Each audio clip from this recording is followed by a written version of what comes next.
परम प्रेममय श्री श्री ठाकुरेर श्रीचरणे आमार कोटि कोटि प्रणाम। श्री श्री बड़मार श्रीचरणे आमार कोटि कोटि प्रणाम। श्री श्री बड़दार श्रीचरणे आमार कोटि कोटि प्रणाम। श्री श्री आचार्य देवेर श्रीचरणे आमार कोटि कोटि प्रणाम।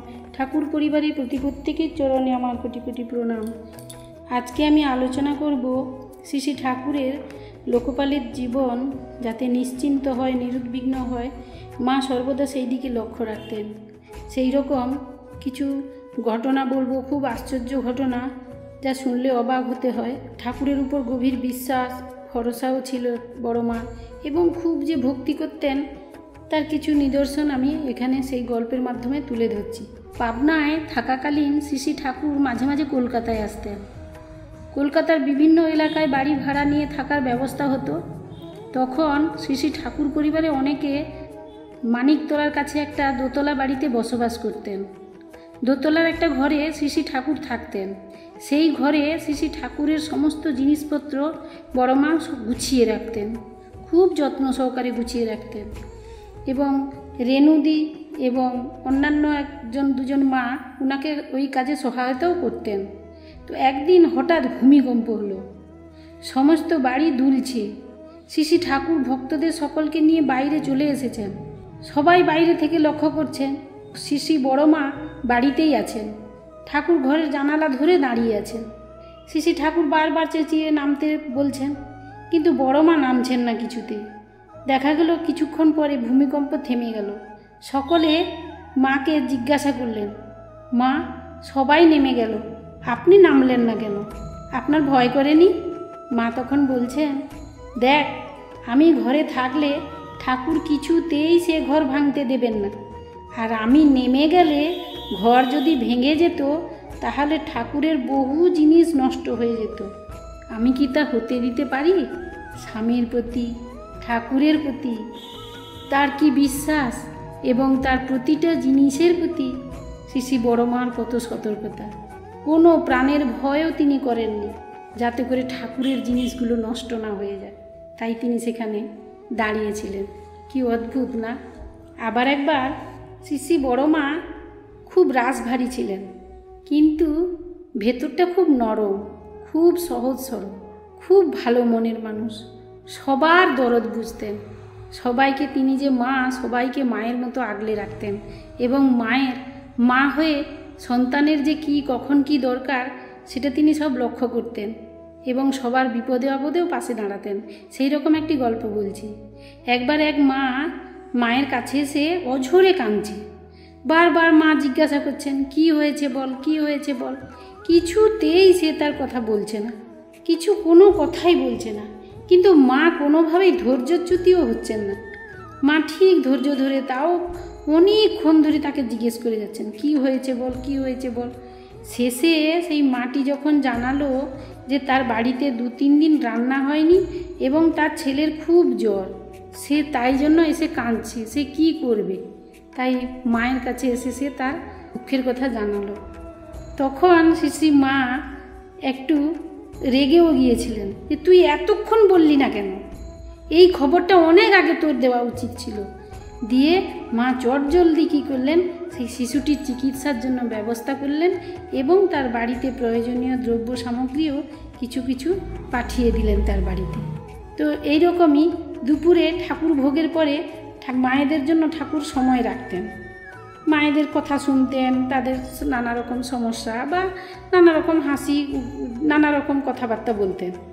তো সেখানে থাকতেন রমণের মা, শৈল মা, কালীষষ্ঠী মা, বোনা মা, অনেক মায়েরা থাকতো। ওরা সব ঝগড়া করতো, তো সবাই খুব উপভোগও করতেন ওদের ঝগড়া।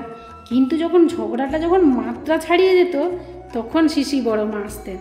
আর বড় মা আসলে বড় মাকে দেখে সবাই চুপ করে যেত। আর বড় মার উপস্থিতিতে কেউ কিছু আর করতো না। সবাই বড় মাকে যেমন শ্রদ্ধা ভক্তি করতেন, ভালোবাসতেন, অন্তরের সব দুঃখ জ্বালা জানাতেন, তেমন সম্মানও করতেন, মাকে এও করতেন। আর ঠাকুর তো তাদের সঙ্গে রহস্য করতেন। কখনো কখনো আবার বড় মা ধমকও দিতেন। এই রকম আবার একটা গল্প বলছি। একবার ধীরেন্দ্র কিশোর ভট্টাচার্য তিনি প্রতিঋত্বিক ছিলেন। তো একবার শ্রী শ্রী বড়দা অসুস্থ ছিলেন আর ধীরেনদা শ্রী বড়দাকে দেখতে যাওয়ার কথা ছিল।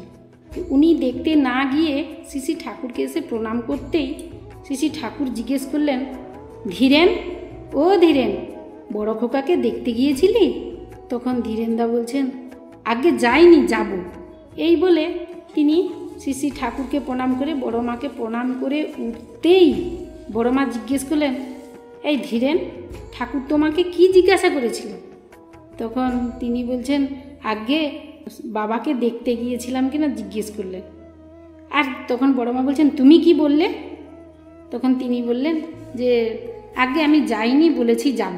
তখন বড় মা বলছেন, ওই জন্যই তো ঠাকুরের মুখখানা কালো হয়ে গেল।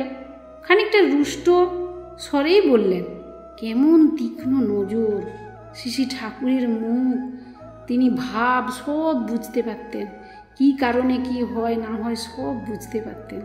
তখন সেই ধীরেনদা বলছেন, আগে তাহলে আমার কি বলা উচিত ছিল? তখন মা বলছেন, তোর বলা উচিত ছিল আগে যাচ্ছি, যাইনি, এই যাচ্ছি, এটা তোর বলা উচিত ছিল, তাহলে ঠাকুর খুশি হতেন। দেখুন, ঠাকুর কি কথা বললে খুশি হবে সেটাও তিনি ভক্তদের শিখিয়ে দিতেন। সবার মা তিনি যে জগৎ জননী বড় মা।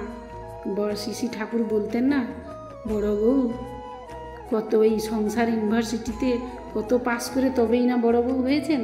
সত্যি বড় মার তুলনা হয় না।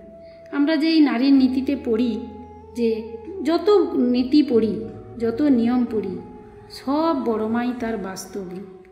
এখনও আমরা ঠাকুর বাড়িতে গেলে দেখতে পাই পূজনীয় বড় বৌদিমণি, পূজনীয় বউ রানীমা, উনাদের মধ্যেও সেই একই ভাব।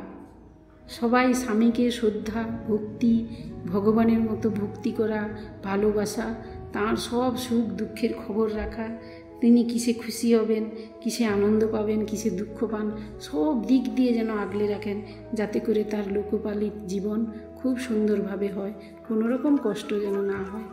এই রকমভাবে ঠাকুরবাড়ির মায়েদেরও তাই দেখেছি। তাই আজকের এই সুন্দর গল্পগুলো আমি আপনাদের কাছে উপস্থাপনা করলাম। আপনারা সবাই মন দিয়ে শুনবেন। আর একটা কথা, কেউ আমাকে যদি কোনো প্রশ্ন করেন, আমি বলবো যে আমাদের প্রত্যেকের উচিত, ঠাকুরের অনেক কেন্দ্র মন্দির আছে তো সেই মন্দিরগুলোতে আপনারা যোগাযোগ করে যে কোনো প্রশ্ন থাকলে ঋত্বিক দাদাদের সঙ্গে যোগাযোগ করবেন এবং করে তাদেরকে জিজ্ঞেস করবেন। এবং দেওঘরের যে যোগাযোগ করার যে একটা নাম্বার আছে, এটা তো সবাই জানেন, সেই নাম্বারেও যোগাযোগ করতে পারেন। যার যা প্রশ্ন ওখানেও যোগাযোগ করে বলতে পারেন, পূজনীয় অবিন দাদা তো দয়া করে এটা করেছেন, যে যার যা প্রয়োজন সেটা সেখানে ফোন করে যোগাযোগ করেও করতে পারেন। সেখানে বললে আরও ভালো হয়, তারা কি পরামর্শ দেন সেই জন্য সেখানেই করবেন, অথবা যেখানে থাকেন সেই পাশাপাশি কেন্দ্র মন্দিরগুলোতে ঋত্বিক দাদাদের সঙ্গে যোগাযোগ করবেন। অবশ্যই গুরু ভাইদের জন্য কোনো ব্যবস্থা হবে। জয় গুরু সবাইকে, আপনারা ভালো থাকবেন।